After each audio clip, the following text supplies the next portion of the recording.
Recording in progress. Okay, do you want me to sure to do I mean, I have any introduction slides, that's okay. You're good. So, yeah, okay. Alright. Well, I think we can get started. Hopefully everybody can see the PowerPoint well. But thank you so much for coming to my talk today. Hopefully you guys get some educational pieces out of it, information, really good tips and takeaways, have something valuable from the talk today. So I am Courtney Brendle. I am a BCBA, which is a board certified behavior analyst. I have my master's in science in applied behavior analysis. Currently, I'm a BCBA and a caregiver support specialist at Continuum Behavioral Health. We are located here in St. Charles, but also across the country as well, just here locally. I've been in the field of ABA for about 6 years now, and it's been absolutely wonderful. I get to learn a lot every day. Like I said, my Master's of Science is in ABA, and I got that right here at Aurora University, very local, haven't left the state. But I'm really passionate about community outreach, education, and caregiver training. So me being a caregiver support specialist, I get to work specifically with families within the company too, do extra trainings, provide extra support that way, and I love getting to have the education piece of it as well, of sharing the awareness and what's out there. Little personal tidbit, I'm married with my husband. We have a lovely golden retriever, Lily, and then also expecting our first child this fall, so bear with me if I have like little pregnant minutes or anything, thank you. Very excited, baby girl this fall, so yeah.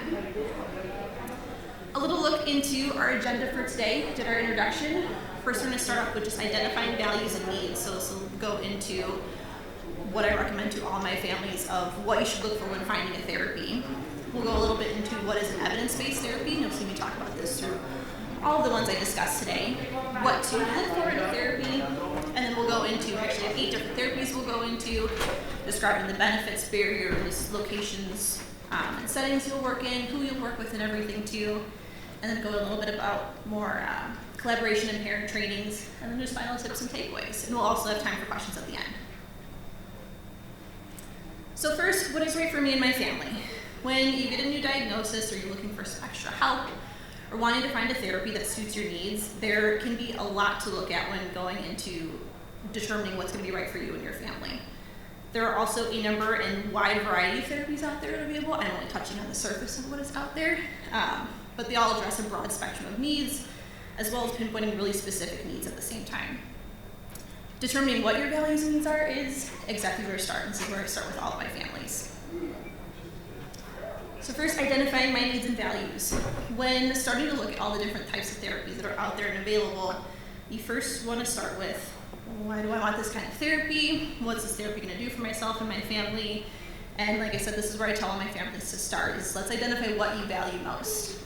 Let's say you recently received a new diagnosis for your young child that might need help with tasks related to early intervention, maybe some communication skills, social skills, and behavioral development. Or let's say you have a child in 5th grade that might need some extra support during like school-based activities or longer routines, schedules. You're most likely going to be looking for a therapy that's going to address those needs.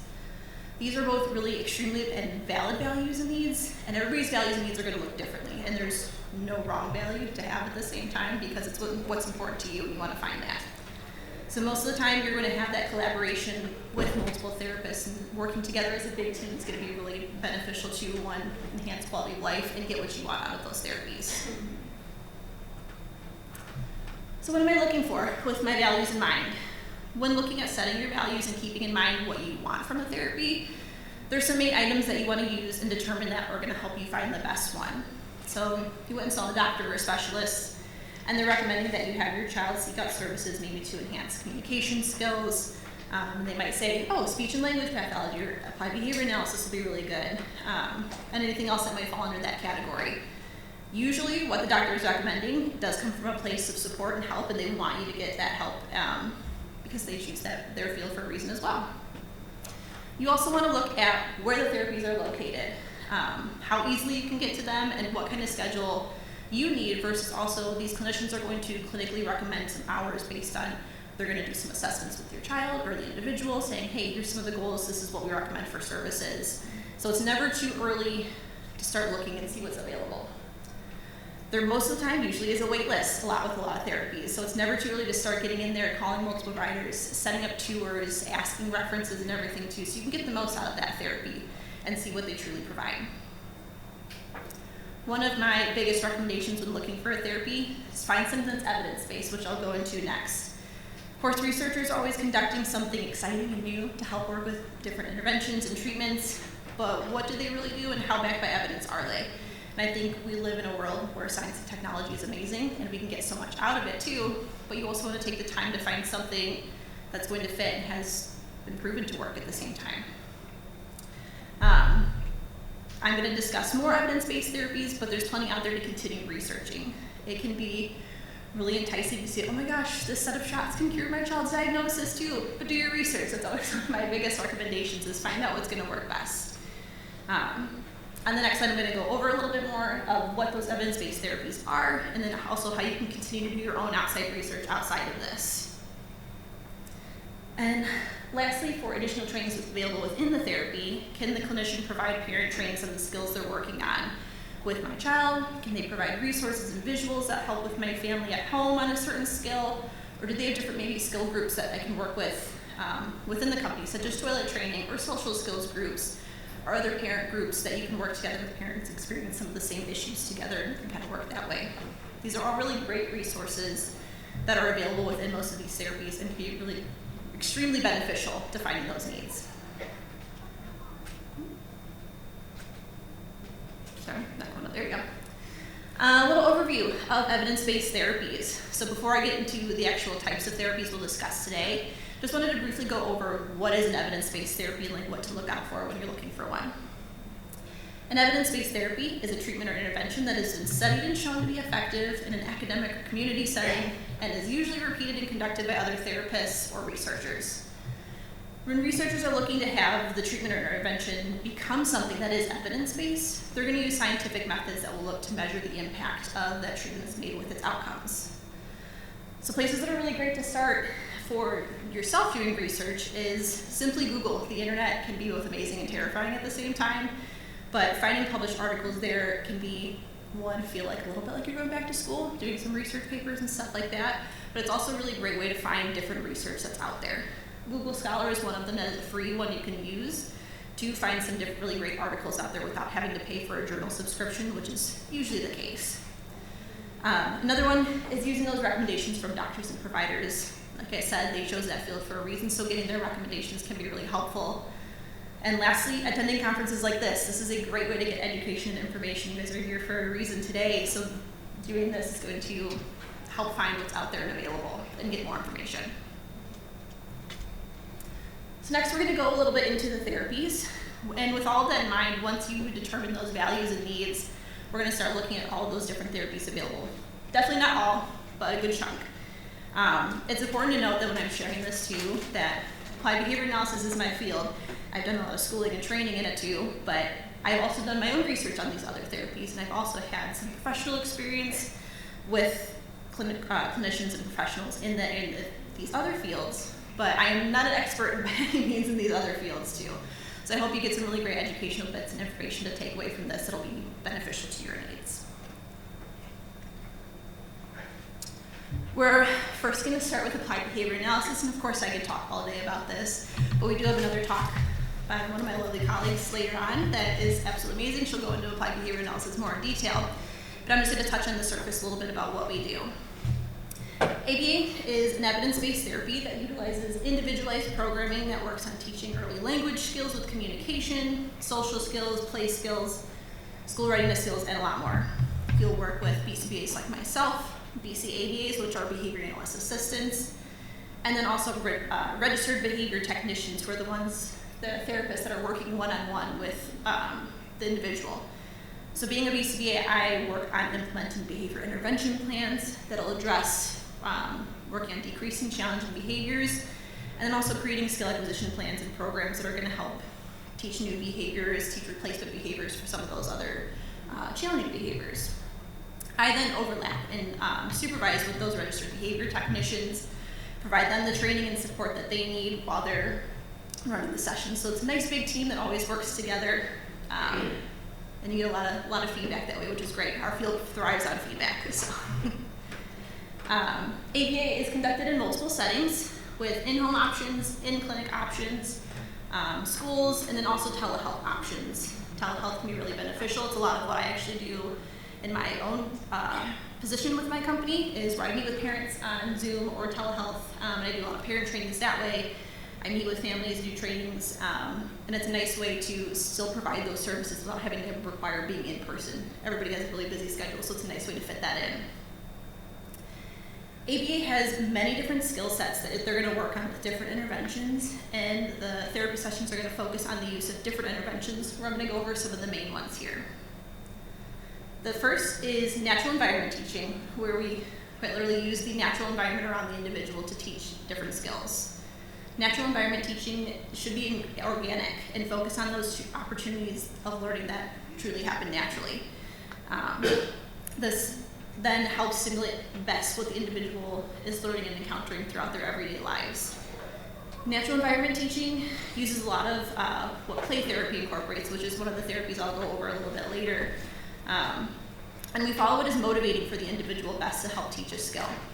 An example of natural environment teaching is that a child might be playing with a toy set of cars, and another peer comes up and takes one of the cars, and instead of the child like yelling or pushing the other kid, we might teach in there, hey, you can say, I'm still playing with these, or we're gonna turn taking the skill in that moment, instead of, we know that's one of the moments it's gonna be, hey, this is a key teaching moment, let's work on it right now.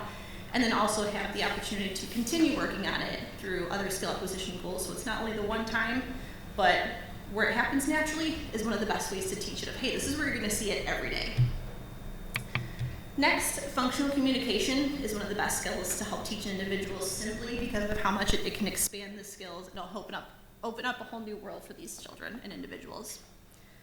When teaching functional communication, we can start teaching it anywhere from early learners who don't have any communication skills to older adults and individuals who just might need some more support with teaching more complex social communication skills. We utilize a bunch of different ways to communicate, so just verbal and vocal communication, sometimes using PEX boards, AAC devices, and other ways just to help supplement communication, whatever is going to be easiest for that learner to get their basic needs and wants met.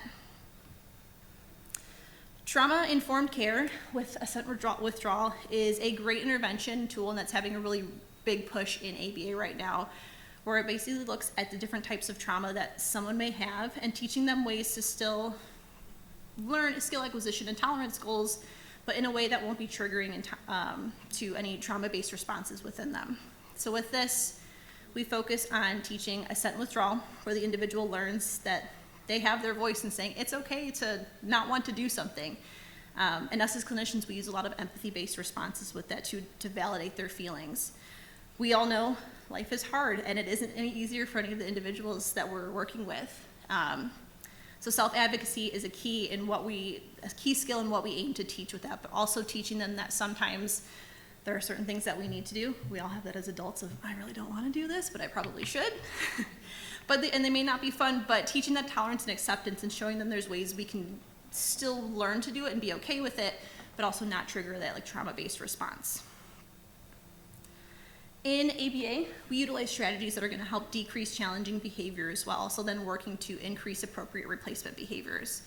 So whenever we want to decrease a behavior, let's say like examples of swiping something off the table in front of them, we want to teach a replacement skill that will be more appropriate in the moment for them. So if we want to decrease the swiping when a child is mad, per se, if they're not getting an item that they want, instead we'll teach them how to potentially functionally communicate and ask for the item, while also then implementing strategies either proactively or reactively to respond to that behavior, so that way we can help de-escalate the behavior and teach them the skill of, hey, I can get this a lot easier instead of like making a mess, throwing stuff everywhere. I can work to do this. Lastly, BCBAs like myself will meet with families and parents, which you'll see I'll go over more of the parent trainings a little bit later, but sometimes it'll be weekly, monthly, depending on that schedule. We'll go over trainings, goal updates, and feedback on sessions as well. But this is just to ensure that generalization is happening. So you can come bring your kid into session, and it's great, they're there for maybe a full 8 hours or a couple hours of the day, but we wanna make sure that when they leave us, we're still continuing those skills on at home and in the community, wherever they're going, because that's where it's going to make the most progress and consistency for them, is if we have everybody working as a team to work on that skill together. Next, just going to go a little bit into benefits and barriers of ABA, and you'll see I'll do this for each individual therapy. And a lot of them you're going to see, as I start to go into some benefits and barriers, that they're going to overlap throughout the therapies. So starting with benefits here for ABA is that it's individualized, and we focus on that individualized treatment and learning. So it's all custom tailored to the needs of the individual. We look at specific needs of the individual, and we use those assessments that are tailored to the skill sets based on that development, and then use that as a guiding point to start writing all of our skill acquisition goals, behavior reduction goals from there. ABA is great because it's also conducted in multiple settings and locations, so it's great, like I said, for that generalization of skills, and we can have multiple options for families of gaining access to those resources. We also have very strong collaboration with other providers in the field, so you'll see, same with a lot of these other therapies, we might work with OTs, speech therapists, PTs, etc. I myself am always in collaboration with other providers because I like to know what's going on. I like to see what kind of goals they're working on and what I can help simulate in our sessions at the same time. I also get opportunities that I can go into schools and observe some of my clients, see what they're working on. I've attended IEP meetings before to be that advocate on the ABA side as, hey, here's what works for us. Maybe you can try this. And the same way too, if they have something that works really well, like, awesome, let me try this with us if you guys are seeing great success. Working in a team, and you'll see throughout all these therapies, is what's gonna give you the most progress and be really successful. Some of the barriers here is that it can be a big time commitment. You'll see this honestly with everything, is that these clients can be receiving services, full schedules, Monday through Friday, sometimes 40 hours a week. Sometimes the kids are going to school and then they come see us afterwards too. So these kids have a long day. It's a long full-time job for them. It's also the time commitment on family's end. If we do have the requirement of, hey, let's work together, make sure the skills are generalizing. So it's a big ask, but it's beneficial in what we do. Sometimes cost and insurance can always be a big one. Depending on the clinics, what insurance providers they accept can also be a little bit different. So finding that and making sure when your insurance is covered, or your insurance covers ABA services, can always be difficult. So just making sure, talk to the clinics that you're looking at, seeing what insurance providers that they have.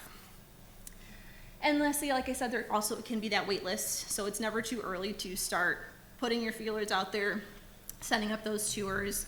So that way you can reduce the amount of time waiting, but there also is, it's never too late to start finding any therapy either. So if you think, man, I wish I would have started this 2 years ago with my kid, there really is no wrong time to start. You making the effort in doing it is going to be the best thing. Next, we're gonna get into occupational therapy. So occupational therapy is another evidence-based practice that focuses on improving everyday life skills, meeting sensory needs, and a lot more. You're gonna work with an occupational therapist or occupational therapy assistant during those sessions who have also had their schooling and training that they've gone through. Sessions can take place both in-home and in clinic. They also have settings in hospitals, schools, and rehabilitation centers. In the case of schools, which you'll see for like PT and speech and everything too, most children will have an IEP that allows them to have minutes within that too. And some individuals also receive services outside of that too. So it's always great to get multiple consistency of sessions and their needs. Typically some of the sessions for OT might look like 45 minutes to an hour, so they're a little bit shorter, but still multiple days throughout the week. Through their use of teaching with daily living skills, play, and the adaptive equipment, this is some of the things that they use and activities they work on with those skill sets. So OTs aim to increase a child's occupations, and even though they may look a little bit different than an adult's occupations, but for a child that might look like teaching self-care, social skills with others, and social engagement with activities and tasks, and then sensory regulation of what their body needs in a certain moment. Occupational therapy has a wide range of skills that they work on, similar to ABA, where they can work on those different skill sets during sessions. They first can start working with fine motor skills, which is going to work on those smaller muscles in the hands and fingers, working on dexterity with activities such as writing, cutting, opening items, manipulating items, typing, a lot more. Motor planning looks at a child's ability to plan and complete a new task or a more challenging one with ease and coordination. So for example, brushing their teeth, washing their hands, walking up and down stairs, anything that requires having multiple steps that are pieced together to complete a full task. Bilateral coordination looks at simply the coordination of both sides of the body. So this can be for different actions like holding items, increasing balance, riding a bike, eating, simple activities that we do every day that might be challenging. Sensory motor skills are broken up into different stages of a child's life with their development, and they look into the process of receiving sensory information and then translating that into a motor action. So, for example, for when you teach a child peekaboo, they're still learning that object permanence of even though if you hid under a blanket or covered your face, you are still there. So it's that whole process. Visual motor skills are all about the hand-eye coordination and using the eyes to help guide the hands to complete actions. So thinking of playing catch, sharing an eye gaze with someone, saying, hey, look over there, or just completing other motor tasks that you have to look at to complete. Lastly, social engagement and play works on exactly what it sounds like. Teaching children how to engage with others, how to engage with different toys and activities, and showing them that connection with engaging with others and learning more about the world around them. ABA and OT, as you see, have a lot of those overlapping skills that they teach, but both are great to use together because of the different approaches that you might get when we're addressing those needs. So here are some of the benefits and barriers for OT. Very similar ones to ABA, as I'll say, and you'll see this very consistently, like I mentioned, is they also have individualized treatment. So they always focus on increasing a child's independence through those play skills and learning skills, and they also have their own assessments and evaluations they conduct to address those needs. They also collaborate with other providers, which is great if we work with OTs a lot, and we share that feedback.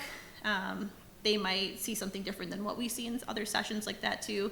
Same with recommendations from doctors. They are open for that collaboration, usually. They also have same multiple settings and locations that they're available in, which is great for ease of access for families and what's available out there for them. Some of the barriers, very consistent again, is one that cost and insurance. Getting insurance coverage can be very tricky. So it's good to reach out and see what's available, or sometimes there's always private pay options available. Like any of these, the same as the time commitment, you'll see this is probably the biggest consistent potential barrier throughout all of these, is they all have that expectation of let's work together for your individual's needs and be an active participant in those trainings. Same thing, OTs do tend to have a wait list for availability. So like I said, get the feelers out there, see what's available, go see multiple providers too so you can see what everybody works with. But overall, OT has a lot of really amazing skills and is an amazing therapy for you to utilize with an individual to help increase and develop motor skills, sensory regulation, and a lot more. Next, we're going to get into physical therapy. So physical therapy, another evidence-based practice that focuses on that development of improving motor skills, balance, coordination, and strength. With physical therapy, you're going to work with a physical therapist or physical therapist assistant who, like everyone else, has done their multiple years of schooling and training.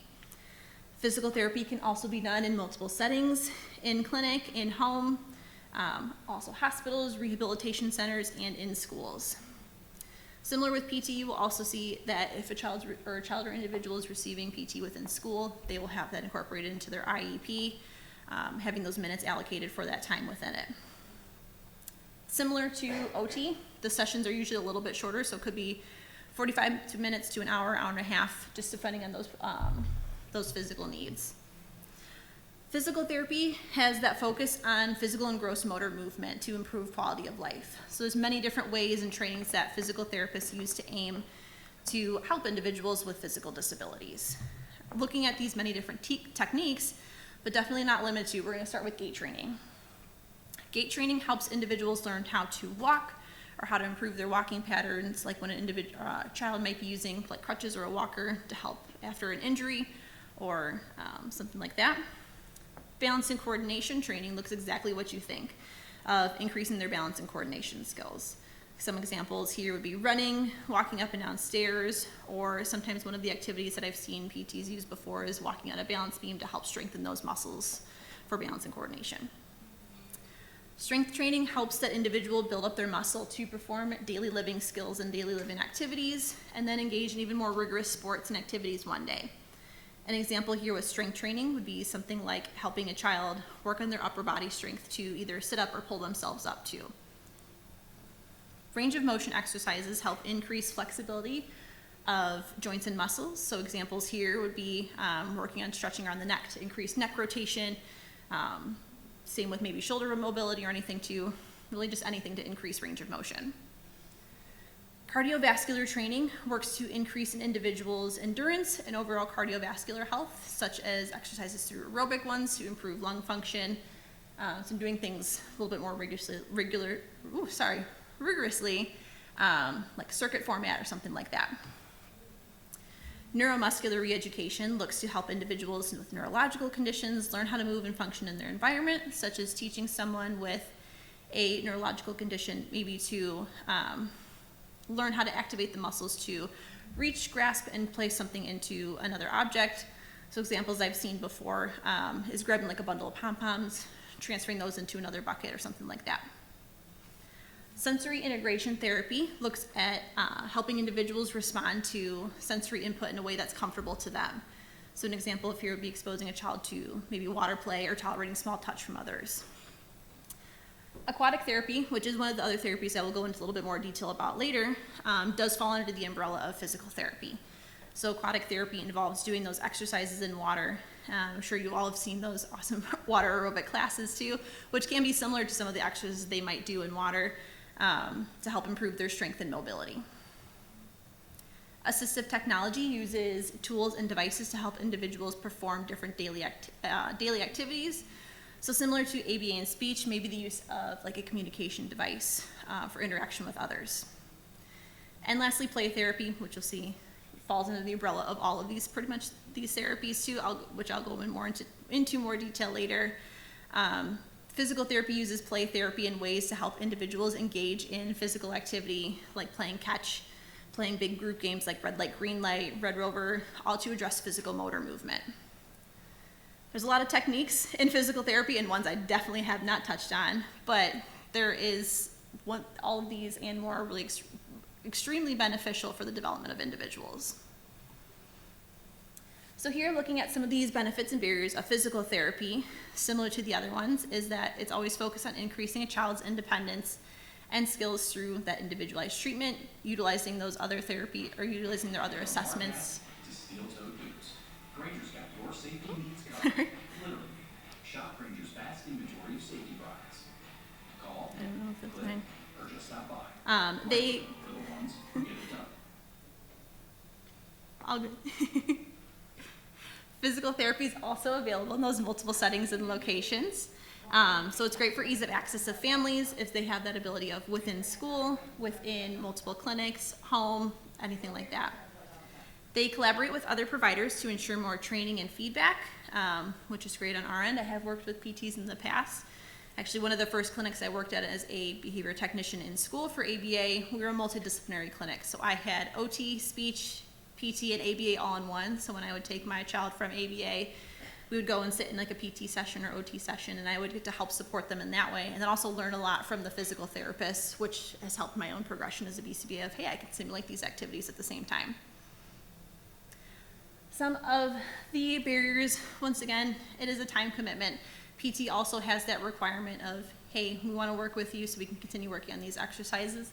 And I think very much in the case that because they're shorter sessions too, a lot more time is focused onto the families working through that and working together. Once again, wait list and availability. PT does always have usually that pretty big wait list. So put those feelers out there, start looking at what's available around you. Cost and insurance, same kind of thing of looking with those insurance providers. Every clinic is different, every state is different with insurance, so just seeing what is provided.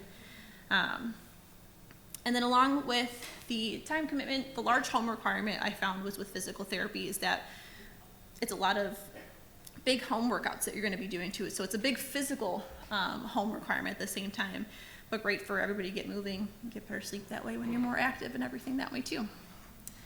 But with all of that with PT, it's another great therapy to utilize just for the development of an individual's physical and gross motor needs. Next, we're going to touch on speech and language therapy. So this is also another evidence-based therapy that focuses on utilizing strategies to increase someone's communication, pronunciation, and more. Within speech therapy, you're going to work with a speech and language pathologist who has also received schooling and a degree in their speech and language pathology. There are multiple locations similar to all of these, which is great for ease of access. So in-home, in-clinic, rehabilitation centers, schools. I have also seen telehealth options available for speech and language therapy too. Similar to OT and PT, if an individual is receiving these services within school, they'll have that IEP that will allow them to have minutes within school. So they may get pulled to a group setting or do a one-on-one based on their needs with the IEP. Speech sessions are also a little bit smaller, but potentially multiple days a week with about 45 minutes to an hour, depending on their needs, and to work on that specific speech and communication needs. During these sessions, speech and language therapists will work to improve pronunciation, strengthen muscles for speaking and eating, and will work to teach different ways of communication. Language and speech disorders are disorders that can affect how an individual can learn to have the ability to speak, name objects, build complete sentences. So with language and speech therapy, it aims to have goals that work on improving pronunciation, strengthening the muscles that are used in speech, and learn to speak with more articulation. Some of the treatments that are used in speech therapy to address these needs begins with perception exercises, which looks at differentiating between individual sounds and syllables. Speech therapists also look at different exercises that produce sounds and speech fluency and work on that articulation with working on increasing breathing and swallowing, and then working with the focus on improving and strengthening those muscles to help.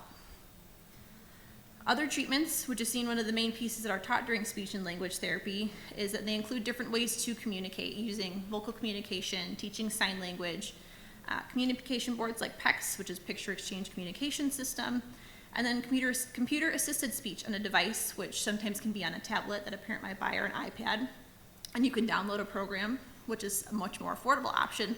But then there are also the options of the pre-made tablets that are made specifically for speech. With PECS, if you're not familiar with it, is usually like a binder type device where it's little pictures of actual icons, needs, wants that a child might have or an individual might have. They're going to take that that picture off and hand it to the person to kind of simulate an exchange of a conversation. Similar with an AAC device is they're going to have a wide variety, which is great for building up communication skills. They'll have much more to ask for or share. They can just hit the button and it'll repeat what they are looking for or what they need. Along with other therapies discussed today, speech and language therapists also use and work with parents and caregivers, and they also work with other providers to provide extra support and training on those different parts of speech implemented and working towards the support and generalization of the speech skills outside of sessions.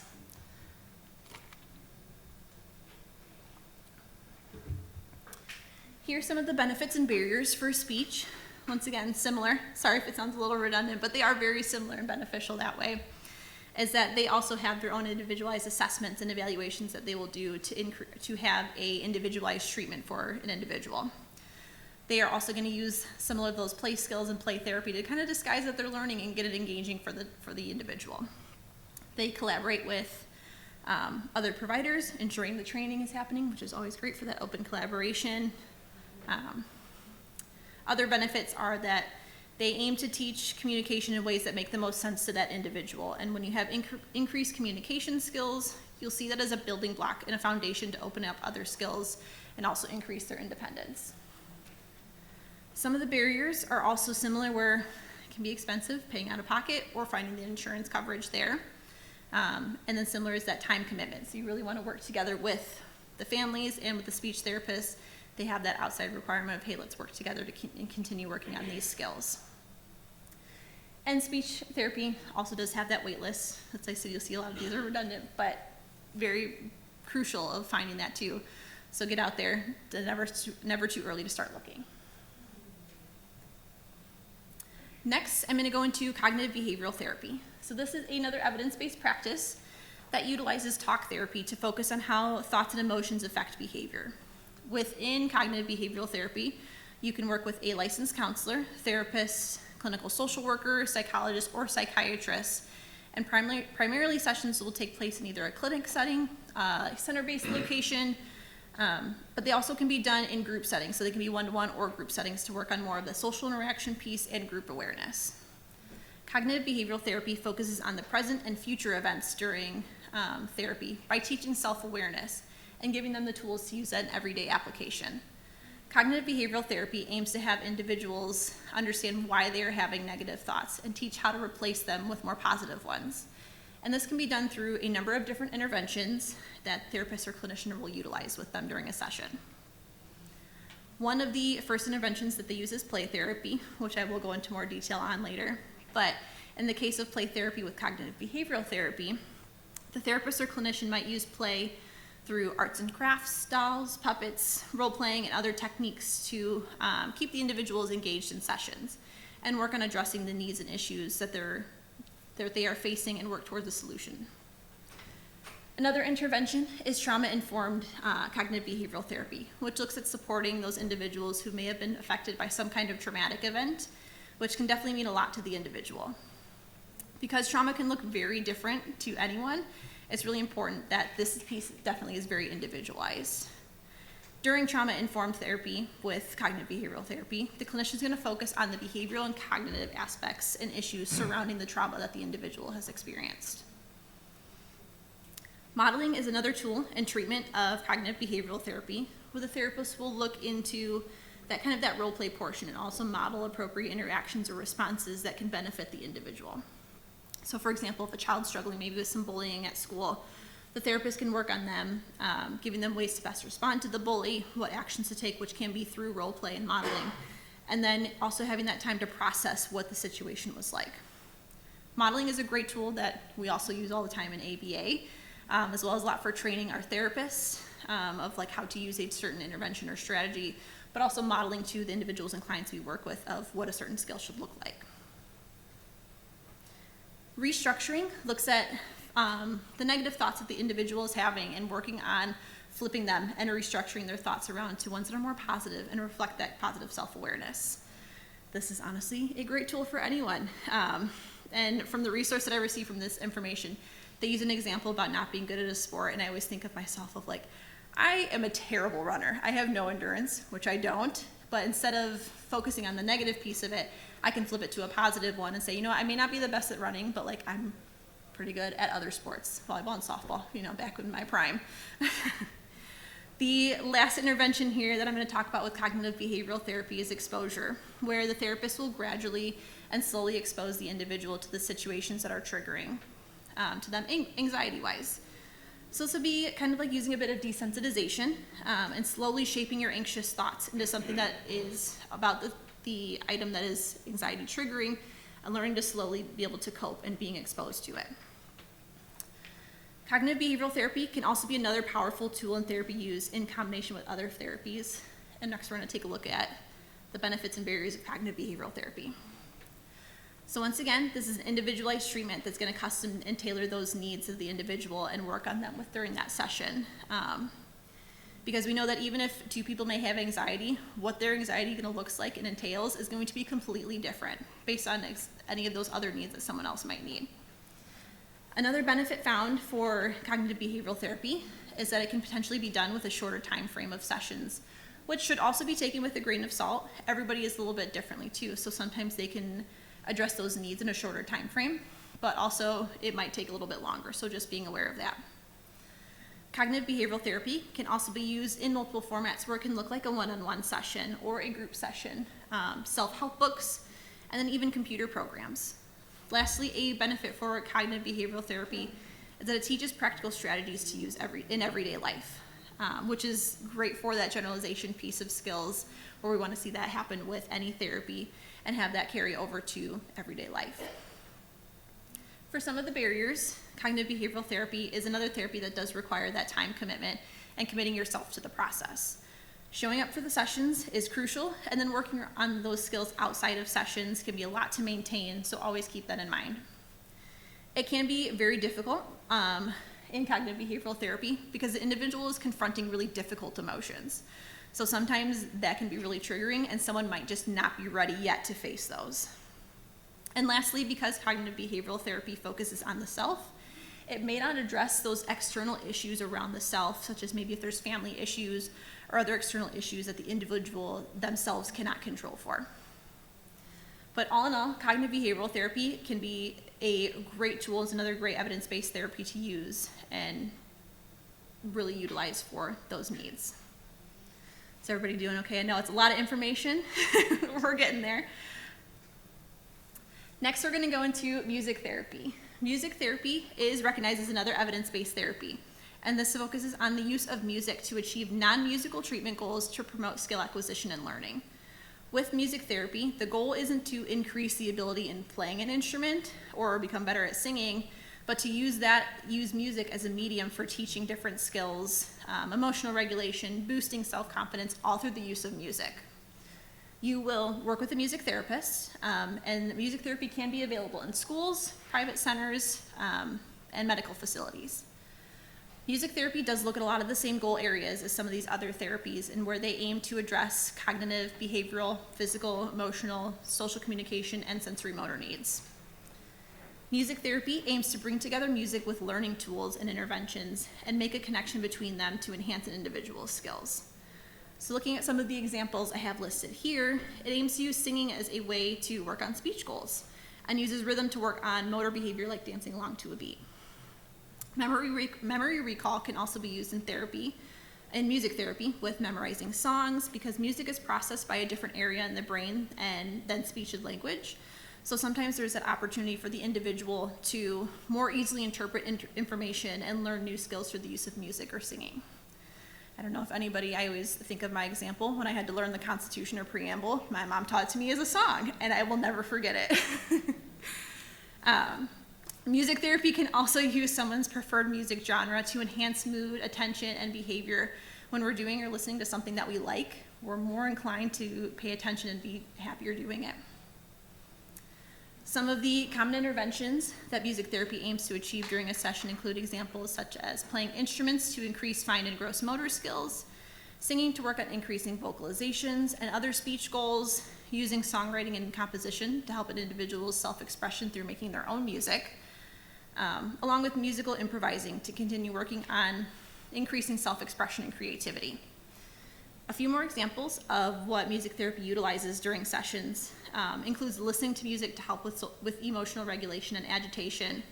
And I'm sure we all have that comfort song or comfort musician that as soon as we listen to it, we automatically feel in a better mood too. It's the same way music therapy can be for any individual and help us clear our heads for a little bit even.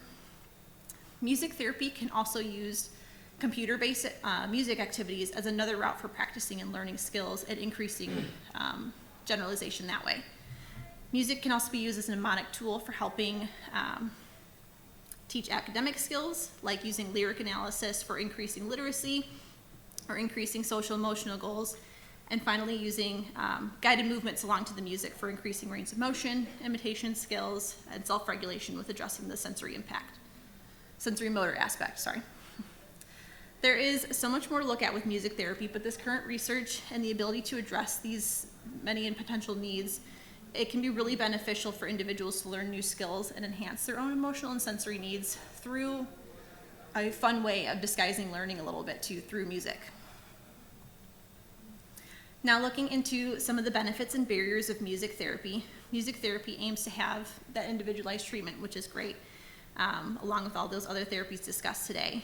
Music therapy seems to have a lot of customization options as well, with those many types of music genres and activities that you can do with music versus instruments, singing, any piece of that. Music therapy also has the focus and emphasis on creating creative expression and having the focus on boosting emotions and learning coping mechanisms, boosting self-esteem, which are all crucial parts of having an individualized treatment, as well as promoting incredibly important pieces to teach and enhance with any individual. Some of the barriers with music therapy is there can be potential overstimulation. Due to the high amount of sounds and senses going on with music, sometimes it can be overwhelming to have them all at once.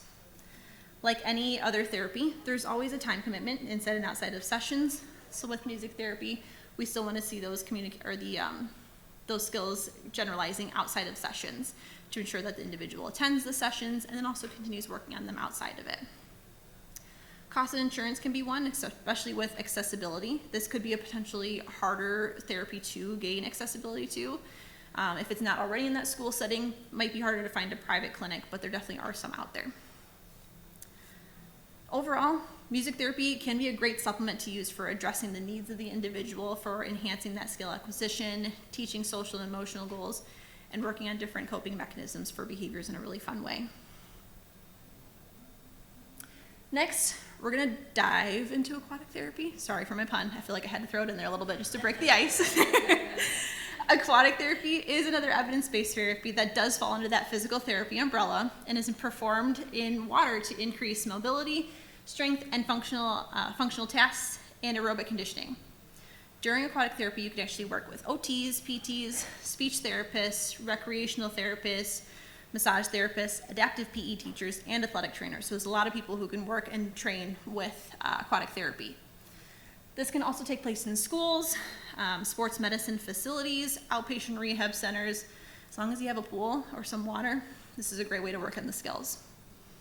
The focus here is not just on learning how to swim, but also on how to incorporate physical activity and social interaction and cognitive regulation through water.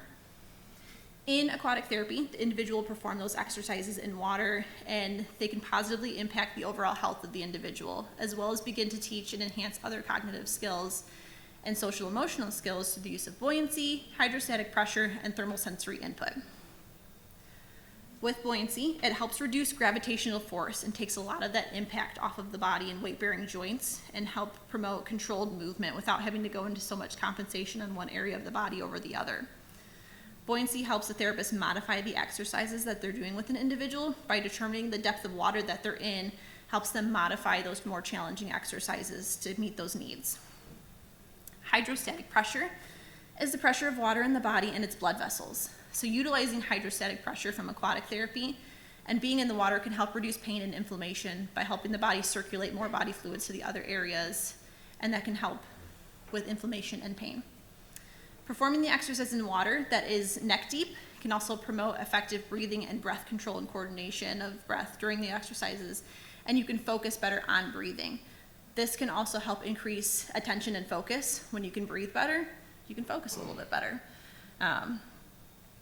Lastly, thermal sensory input in aquatic therapy works to stimulate the nervous system by adjusting the water temperature, because our bodies respond differently in cold water versus warm water. Warm water helps us tend to relax a little bit more.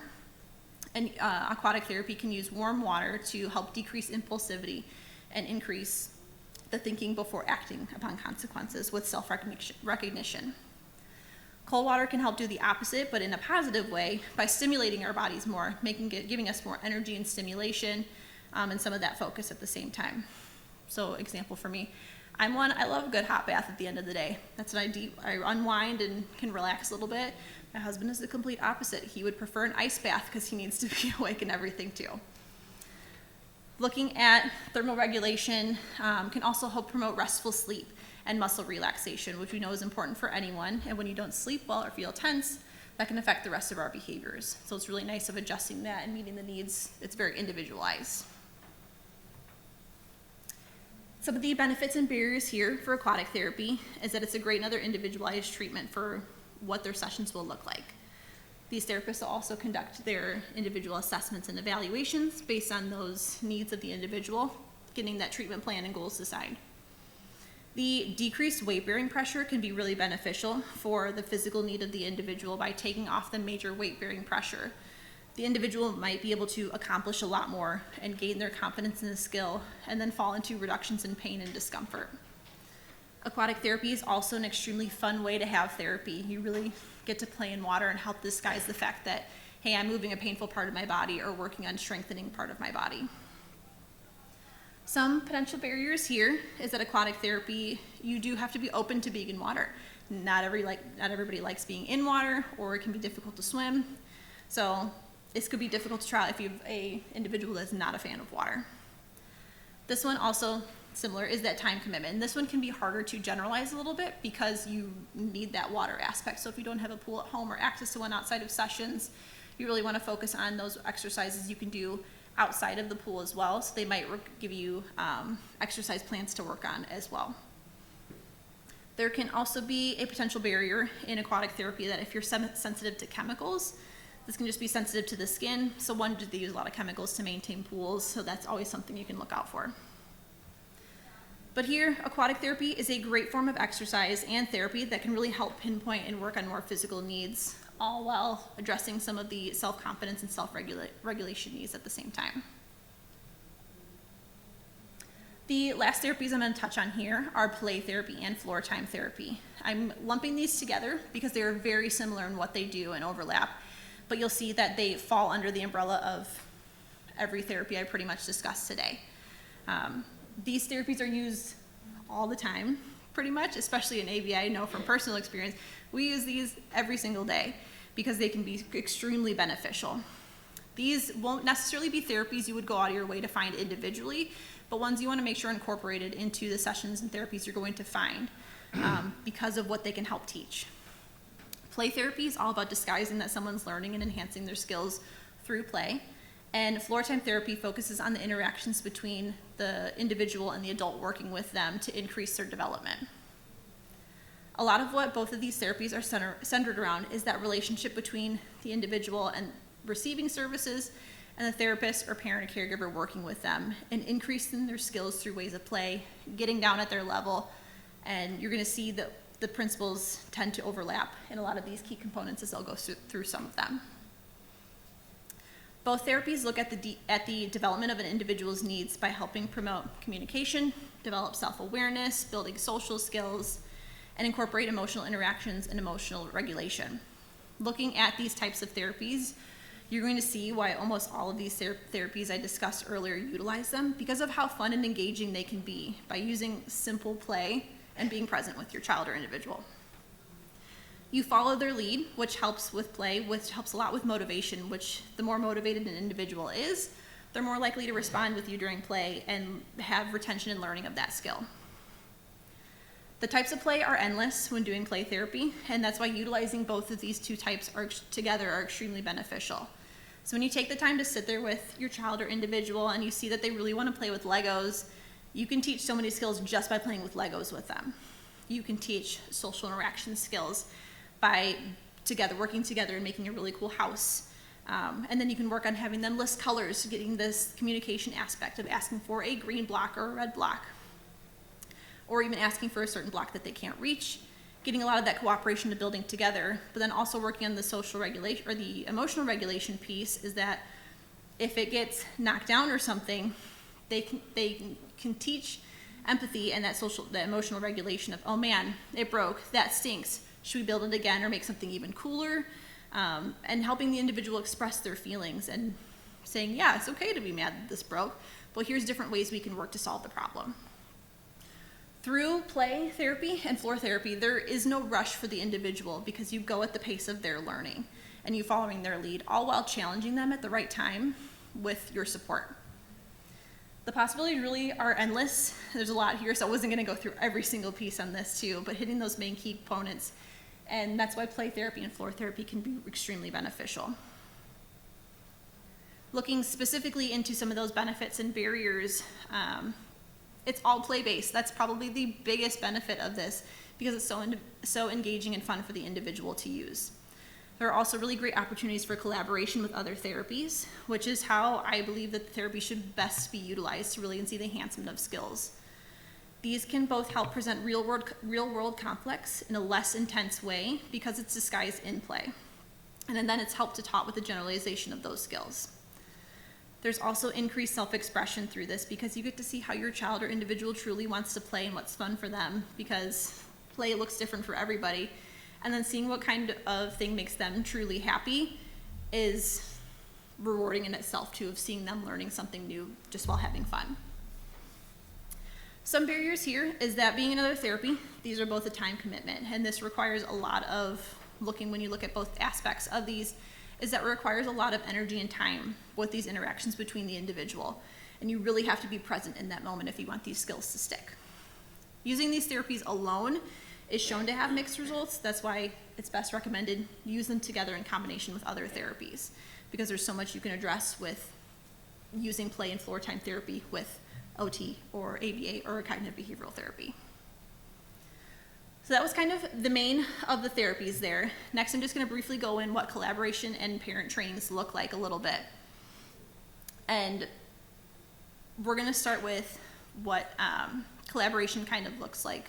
So multiple providers working together. I know I kind of mentioned this a little bit here, but they're going to share the goals and progress. They're going to work on potential overlaps and observations with someone else. So I know I gave that example of myself going into a school too. I've also had some teachers come into my ABA sessions as well, so they can say, hey, how are you guys working on this intervention, which is always great on my end.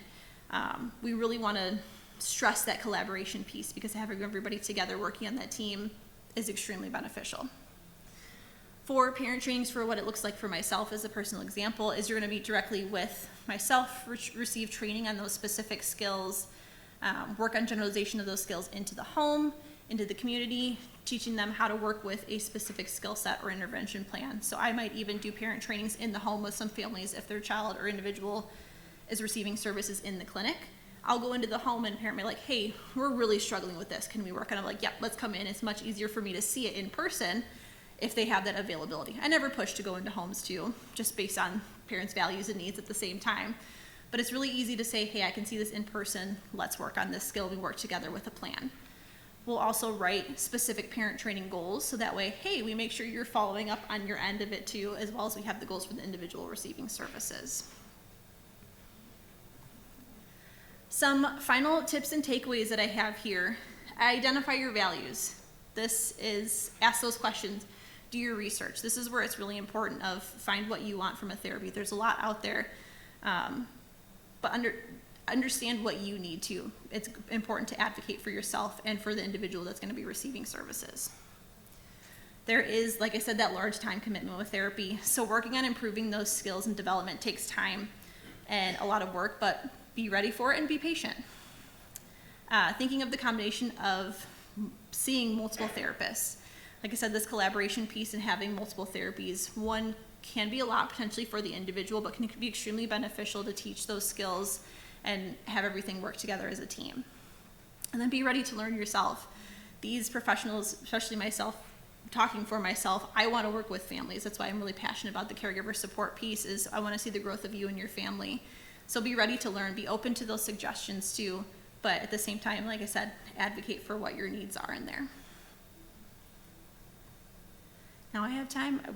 We have a decent amount of time too, but I do have open for questions or anything too.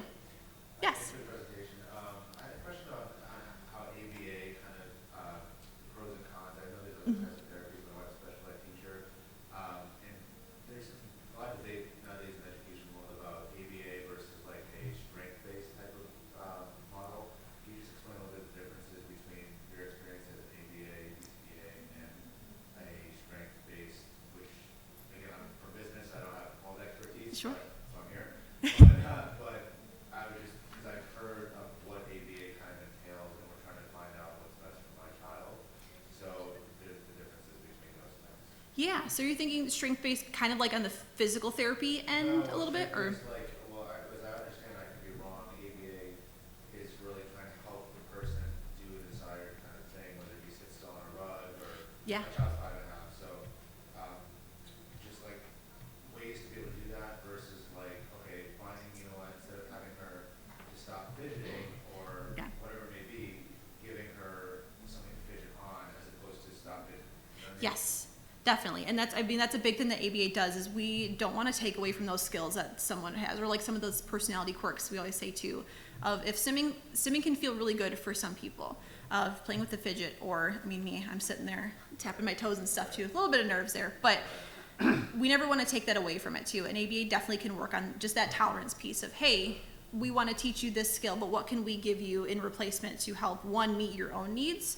So, I mean, I am maybe a little bit biased, but ABA is great that way too. I think strength training in general, I guess I think of it more as like that physical therapy aspect too, of when I see here the strength. Strength and not like physical strength. I mean, like what their cognitive and their specific strengths are in the sense of their advantages, and like leaning on those. Yes. As opposed to replacing behaviors. Sure. I mean, ABA looks to kind of do both in that aspect.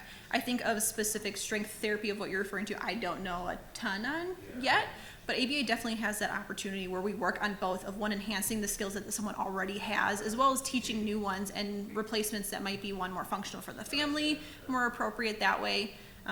That's just like a lot of the values of like, I'll ask families of, hey, are you okay with the stimming still continuing? And they'll say, yeah, I don't want to take that away from them. I'm like, cool, that's what I want to do. So I hope that helps. Yes. Are there any apps or platforms that are used with therapists to allow them to communicate? So like ours are very spread out. Yeah. You know, I'm the one telling them because they also don't have time when we're in a private school, so it's not Sure. it's not all cohesive. But I would love to be able to connect them. And some that are responding to another, you know, that Right. kind of thing. But like to have a platform to where instead of them texting me or giving me a thing like here, and then they can go reference. Like, does that exist? I wish. I'm not one that take it, run with the pen. That would be. I would love to utilize that personally. I mean, my form of communication is usually email, sometimes text, phone calls, or telehealth. So I wish there was that opportunity. That is a really great point of maybe potentially shifting into something like that too. I think it all depends on one, how many providers an individual might have if they have multiple therapies. But that would be a great tool to utilize. So. Well, and I'll add to Courtney's my colleague, so I can do that. I will say that our company utilizes Teams, Microsoft Teams, for a lot of our communications, and you can form teams with people outside of your company where they're able to access files, documents, and messaging threads. So if any of your providers have or utilize Microsoft products, Teams is one way that you can kind of put them all in the same room a little bit together. Like Google Meet or something? Yeah, Google Meets and stuff like that. Shared docs, Yep. and things. Yeah, so I think it's getting there, but I think an app is great. Like Yeah. they have like co-parenting apps and things like Mhm. that. So something similar for providers would be I know. Is that secure on Teams? Like, is that secure? Yes. Yeah, Teams is HIPAA secure. Yep. That's a big thing we push for, is making sure everything's HIPAA secure and confidential. So yeah. Do you find that ABA is often covered by insurance? Typically, yes. I mean, for most clinics and providers, for us, at least in our field right now, or in my setting with our companies, we primarily see kids with autism, but we can address those other needs too. But for the most part, a lot of insurance companies are growing where they do cover. It's good that there's finally, I saw there's a poster, the ICD type code, there's a code now for disorders of the code. There is. Yep. Yes. So Yeah. that's awesome. Yes. And we've served families from this community actually before in our company, and I will say you can also often submit to your insurance, so you can be out of network and still submit. If insurance doesn't cover ABA as a service, you can still sometimes get reimbursement under that. Yeah. That's pretty good. Yep. Aetna is a big one, at least in Illinois here, that we do cover. So yeah. Yes. My son benefited from hippotherapy. It is for his low muscle tone. Riding a horse forces him to compensate for the horse's movement. That is one of those available therapies. I have had families I've worked with in the past who have done hippotherapy too. There's one, I still don't know a ton about it, so I didn't talk on it today, but it can be really beneficial physical therapy wise. And also, I mean, you look at it as it's a horse too, and having animal therapy at the same time where people have service dogs or animals that way too can be really beneficial. So I'm glad that it worked really well for him. Yes. What about for, I hate using the word high function, but for adults Sure. who may still have need for some of these services, do you see or have you seen where the insurance companies are providing coverage for adults with these need for adaptive services? They definitely can. I personally, myself, I work with children, early intervention and stuff like that too. So I personally just haven't experienced that too. But at one of my previous clinics, we did have a 22-year-old who came in for very specific social skills, and we worked a lot on increasing her skills if she was working at a fire department, kind of as the front desk secretary woman and stuff like that, where she was, I know, the higher functioning, that terminology. But in that case for her, we worked on really specific needs too. So it definitely is available for older adults too. So And our company does not age cap. So Yes. we do provide services through adulthood. I know Courtney works mainly in the Chicago area and early childhood, but we do across all of our locations provide services to teens and adults as well. yes.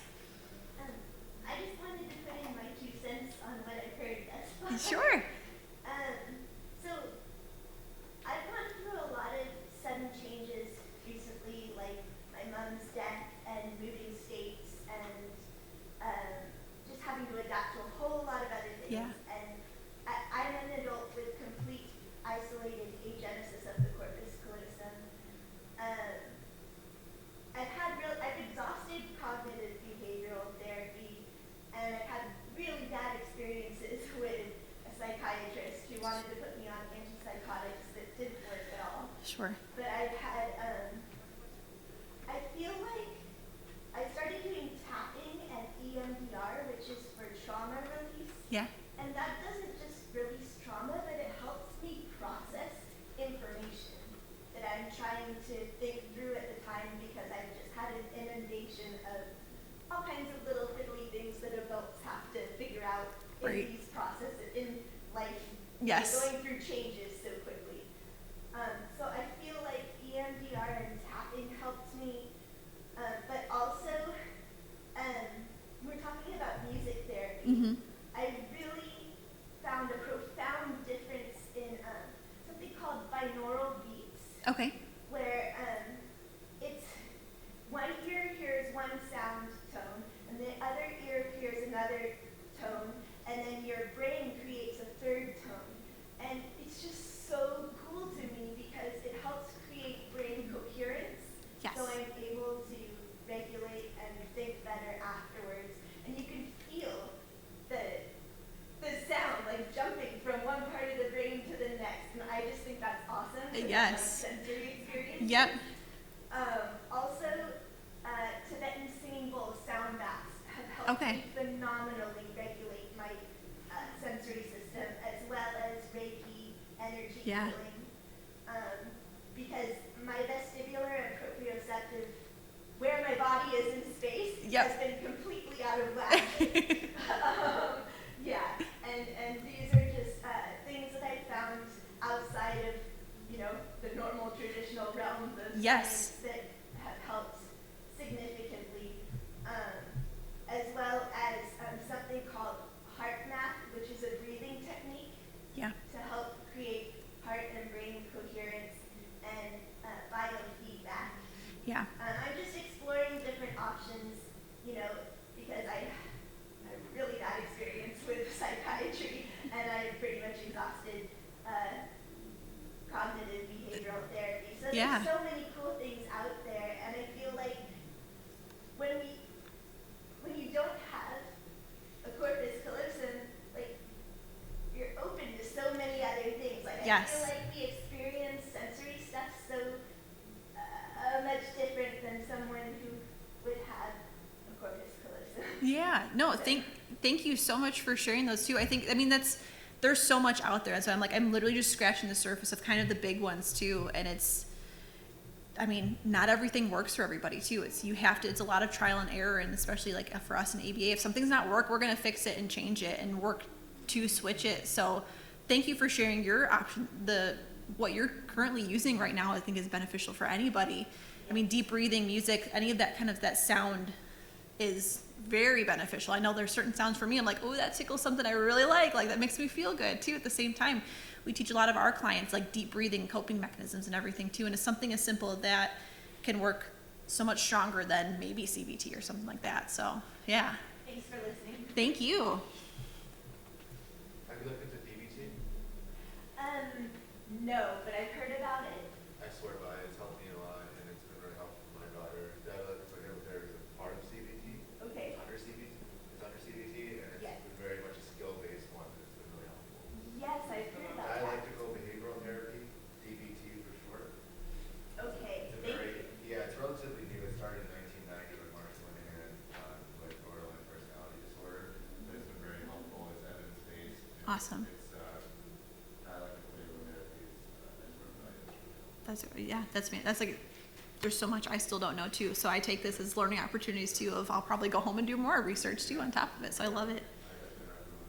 They actually have, at the center I go to, there's kid versions of it. So Okay. my oldest daughter is going through it this summer, and it's just skill based. And it's Yeah. just, motions are taught for kids especially. And if you can teach them skills to be able to cope with it, it's lifelong skills. Definitely. Yes. Just one more thing. Of course.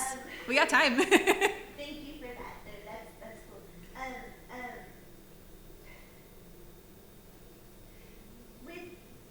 With all the stress and trauma that's happened recently,